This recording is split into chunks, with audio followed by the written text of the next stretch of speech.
Good morning, my friends. Welcome to the 10-Minute Book Talk, where three best-selling authors talk all things bookish with you for 10 short and sweet minutes. I am beside myself with joy. So if you have run across me almost anywhere recently on social media, on my columns, in the grocery store, I have told you about The Starlets by Lee Kelly and Jennifer Thorne. It is a romp, a caper, a sheer delight, the exact sort of escapist novel that I needed right now. All three of us have read and offered blurbs of support. Loved Blurbs it. is another word for a quote endorsement of this book. We adored it. And guess what? We adore even more. We adore even more the fact that Lee and Jennifer are here with us today on the 10-Minute Book Talk. Welcome, darlings, from the States and across the pond. We're so delighted you could be here. Tell us a little bit about your fabulous new novel, The Starlets. Thank you. Thank you. Thanks for having us. Of We're course. so excited you could be here.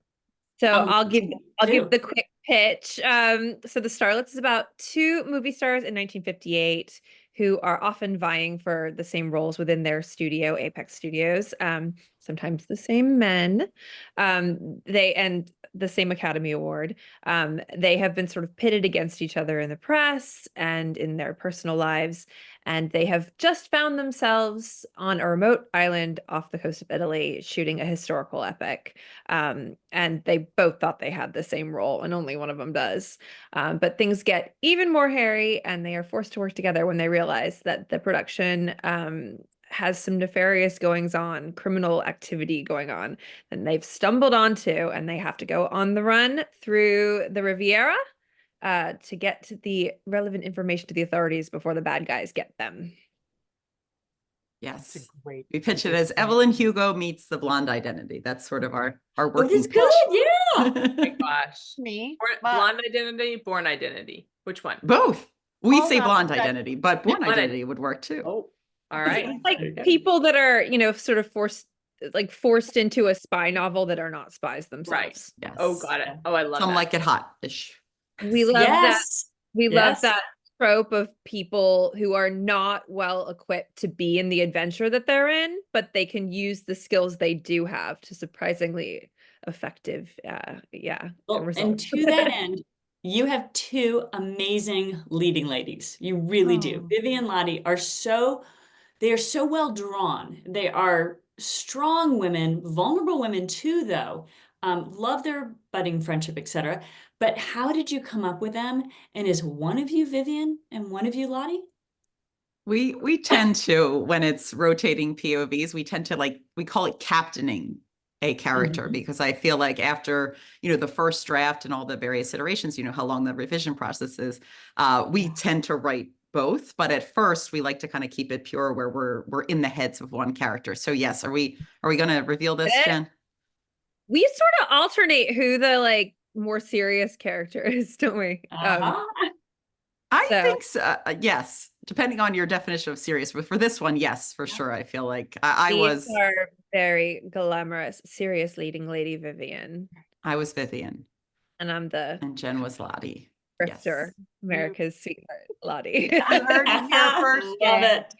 You heard it here first, here on the 10-Minute Book Talk. That's true. So yes. Secrets revealed. Yes. There's so many great secrets in this. I love the setting for this book and the time period, 1958. It's a very glamorous time in Hollywood, just before the dawn of the 60s. There's a lot going on. You take us all across Europe. The research had to be just a blast for this book. So tell us a little bit about that, and especially if you have any, were there any surprises that came along the way as you were researching that ended up influencing the direction the book went? For sure.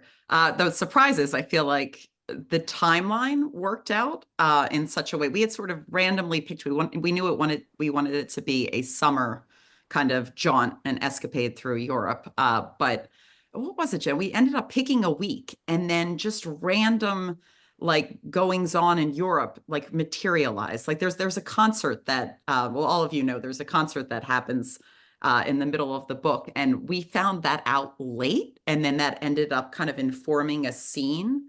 We adjusted the calendar like 2 days so that they would it arrive was, at the concert. You know, it's funny, Quincy Jones just passed away, and they keep playing on the radio the recordings of that oh, Frank no Sinatra way. concert in Monaco, Oh, which was just wow. iconic. He was the Oh. band leader for. Oh, that's And I was amazing. like, that's our book. I mean, Yes. And then there was Nothing- another, it also featured in the book is another film set that the ladies end up stumbling on. And the sequence that they were filming actually happened. yeah. Yeah, it was that, like, I mean, it was over During those a days. series of I mean, it was but it works out that took perfect like three. that's what they would Lee is having some work done in her house, and so she's having internet delays. So we're getting like this adorable view of Lee looking really like she's making an excellent point. She'll catch up with us. He's not a AI bot, I promise. No, it's not. But thankfully we have both of them. So Jennifer is still here to do So the work. there are these other things. Well, I'll just say what the set is. They were shooting the chariot race scene in Ben-Hur, and there is this like urban legend about the Ben-Hur chariot race scene. There's all these like weird urban legends, but one is that you can see a red Ferrari in the background of one of the shots in the finished film, which it doesn't really like actually hold up to that much scrutiny. But it was fun enough that we decided to create a reason for that and decide that that was true, that there actually is a red Ferrari driving through the background of a scene. That's awesome.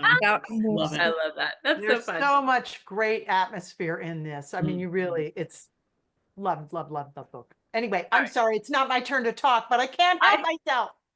Okay, Marie, I'm going to talk now. I'm going to ask my question.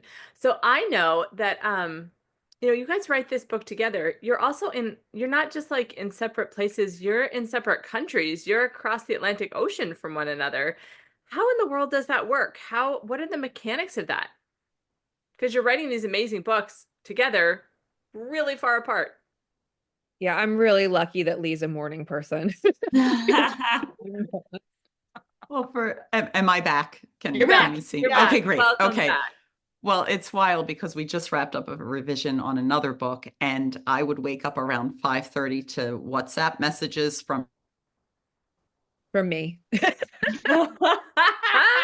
Jen, So I and have then I would kind of keep. first shift, and then it becomes this like tag team thing. I would keep.